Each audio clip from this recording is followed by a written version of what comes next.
ನಮಸ್ಕಾರ. ನಾನು ಜ್ಯೋತಿ ಪುರಾಣಿ.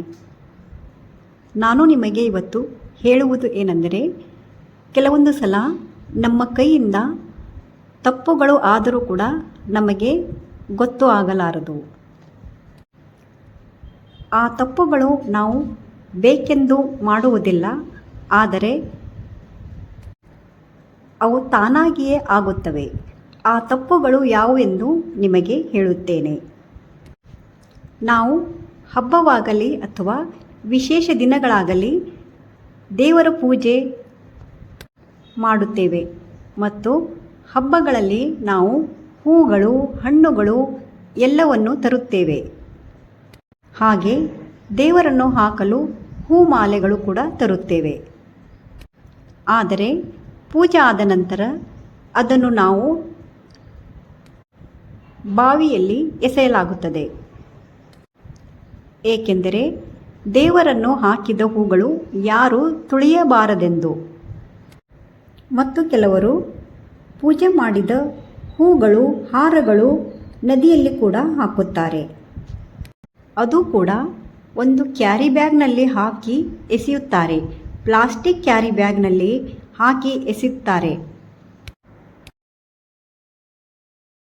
ಇದರಿಂದ ನೀರಿನಲ್ಲಿ ಇರುವ ಪ್ರಾಣಿಗಳಿಗೆ ನಮ್ಮಿಂದ ತೊಂದರೆಯಾಗುತ್ತದೆ. ಸಾಮಾನ್ಯವಾಗಿ ಮೀನುಗಳು ಮತ್ತು ಆಮೆಗಳು ಕೂಡ ನೀರಿನಲ್ಲಿ ಇರುತ್ತವೆ.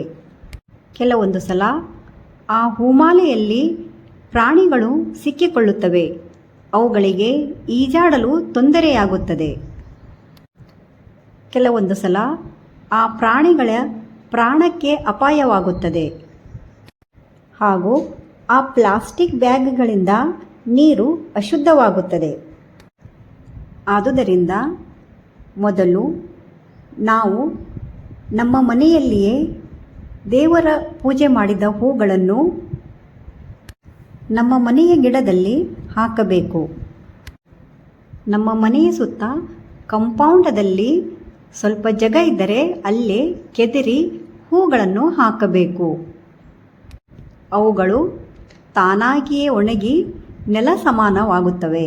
ಇದರಿಂದ ಆ ಹೂಗಳನ್ನು ಯಾರೂ ತುಳಿಯಲಾರರು. ಹೂಗಳು ಬೇಗವೇ ಒಣಗುತ್ತವೆ.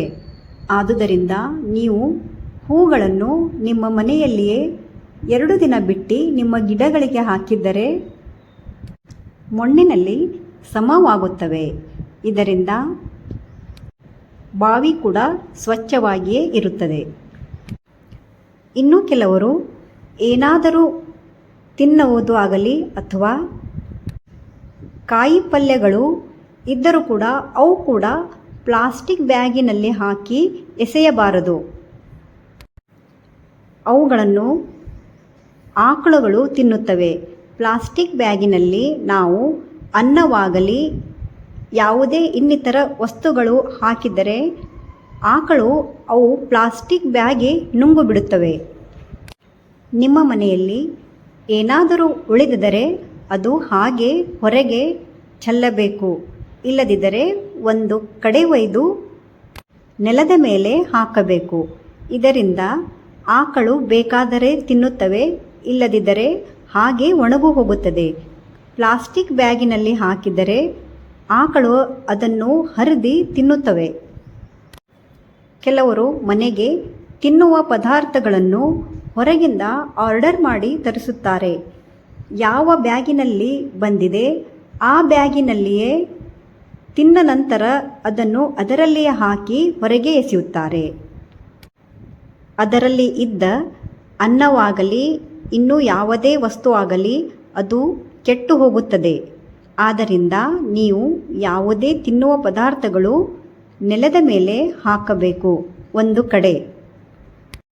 ಇದರಿಂದ ನಾಯಿಯಾಗಲಿ ಅಥವಾ ಯಾವುದೇ ಪಕ್ಷಿಯಾಗಲಿ ಅಥವಾ ಆಕಳು ಆಗಲಿ ಬೇಕಾದರೆ ತಿನ್ನುತ್ತವೆ, ಇಲ್ಲದರೆ ಬಿಟ್ಟು ಹೋಗುತ್ತವೆ. ನಾವು ಮಾಡಿದ ಇಂಥ ತಪ್ಪುಗಳಿಂದ ಪ್ರಾಣಿಗಳಿಗೆ ಕಷ್ಟವಾಗುತ್ತದೆ. ಇನ್ನು ಕೆಲವರು ಮನೆಯಲ್ಲಿದ್ದ ಎಲ್ಲ ಪದಾರ್ಥಗಳು ಇಟ್ಟುಕೊಂಡು ಆಕಳ ಬಂದ ಮೇಲೆ ಕೊಡುತ್ತಾರೆ. ಇದು ತುಂಬಾ ಒಳ್ಳೆಯದು. ತನ್ನ ಮನೆಯ ಮುಂದೆ ನಿಂತುಕೊಂಡು ಆಕಳನ್ನು ತಿನ್ನಿಸುತ್ತಾರೆ. ಇದರಿಂದ ಸ್ವಚ್ಛತೆ ಕೂಡ ಇರುತ್ತದೆ. ಕೆಲವೊಬ್ಬರು ಒಡೆದ ವಿಗ್ರಹಗಳು ಕೂಡ ಬಾವಿಯಲ್ಲೇ ಹಾಕುತ್ತಾರೆ. ಒಡೆದ ವಿಗ್ರಹಗಳು ಎಲ್ಲಾದರೂ ದೂರವಾಗಿ ಇಡಬೇಕು. ನಮ್ಮ ಕೈಯಿಂದ ಎಷ್ಟು ಒಳ್ಳೆಯದು ಆಗುತ್ತದೆ ಅಷ್ಟು ಒಳ್ಳೆಯದು ಮಾಡಬೇಕು. ಇಲ್ಲದಿದ್ದರೆ ನಾವು ಮಾಡಿದ ಪುಣ್ಯವು ಪಾಪದಲ್ಲಿ ಹೋಗುತ್ತದೆ. ನಾನು ನಮ್ಮ ಮನೆಯಲ್ಲಿ ಪೂಜೆ ಆದ ನಂತರ ಎಲ್ಲ ನಿರ್ಮಾಲ್ಯ ಹೂಗಳು ನಮ್ಮ ಗಿಡದಲ್ಲಿಯೇ ಹಾಕುತ್ತೇನೆ. 3-4 ದಿನದಲ್ಲೇ ಆ ಹೂಗಳನ್ನು ಎಲ್ಲವೂ ಕರಗಿ ಹೋಗುತ್ತವೆ ಮತ್ತು ಮಣ್ಣಿನಲ್ಲಿ ಸಮವಾಗುತ್ತವೆ. ಇದರಿಂದ ಆ ಹೂಗಳನ್ನು ಯಾರೂ ತುಳಿಯಲಾರರು. ಕೆಲವರು ಪೂಜೆ ಮಾಡಿದ ಹೂಗಳು, ವಿಶೇಷವಾಗಿ ನವರಾತ್ರಿಯಲ್ಲಿ ಪೂಜೆ ಮಾಡಿದ ಹೂಗಳು, ನಿರ್ಮಾಲ್ಯಗಳು ಒಯ್ದು ತನ್ನ ಹೊಲದಲ್ಲಿ ಹಾಕುತ್ತಾರೆ. ಇದು ತುಂಬಾ ಒಳ್ಳೆಯದು. ಹೊಲದಲ್ಲಿ ಒಂದು ಕಡೆ ಕೆದರಿ ಅಲ್ಲಿ ಹಾಕುತ್ತಾರೆ. ಈ ಹೂಗಳಾಗಲಿ ಅಥವಾ ಬಟ್ಟೆಗಳಾಗಲಿ ನೀರಿನಲ್ಲಿ ಅಥವಾ ನದಿಯಲ್ಲಿ ಬಿಟ್ಟಿದರೆ ಯಾವುದೂ ಪುಣ್ಯ ಬರುವುದಿಲ್ಲ. ಇದರಿಂದ ನಾವು ಪಾಪಕ್ಕೆ ಒಳಗಾಗುತ್ತೇವೆ. ನಿಮಗೆ ಬೇಕಾದರೆ ನೀವು ಅದನ್ನೇ ಬಡವರಿಗೆ ದಾನ ಮಾಡಿ. ಯಾವುದೇ ಬಟ್ಟೆ ಇದ್ದರೂ ಮನೆಯೊಳಗೆ ಹೇಗೆ ಸ್ವಚ್ಛತೆ ಕಾಪಾಡುತ್ತೇವೆ ಹಾಗೆ ಹೊರಗಡೆ ಕೂಡ ಸ್ವಚ್ಛತೆ ಕಾಪಾಡಬೇಕು. ಕ್ಯಾರಿ ಬ್ಯಾಗ್ ಯೂಸ್ ಮಾಡೋದು ಕಡಿಮೆ ಮಾಡಬೇಕು.